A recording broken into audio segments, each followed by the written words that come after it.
the fossils were discovered because of the quest for coal. So that was in the middle of the 1800s.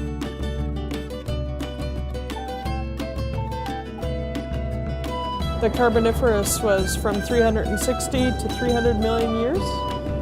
And generally, the location of the Joggins was down here on the equator at that time. And so they found these huge trees in the cliffs, and inside the trees were remains of the earliest reptiles. So Joggins marks the place on the evolutionary tree of life where creatures were able to crawl out of the swamps and live on land.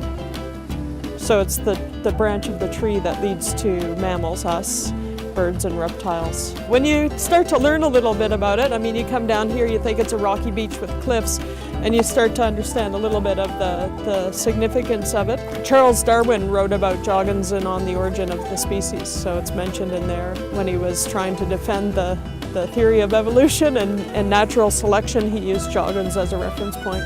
The other thing that's neat about Joggins is that because the cliffs are sloped as they are, you can imagine them being laid down flat. So layer upon a layer, and the deeper you go, the older it gets. And then when you walk and tilt it up this way now, when we walk this way, we actually walk back in time.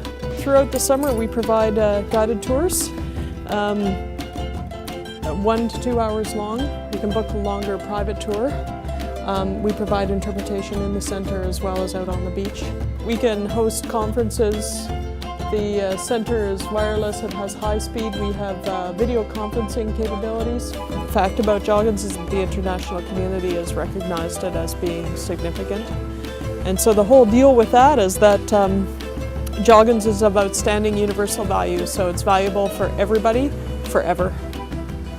And it has to be managed and maintained.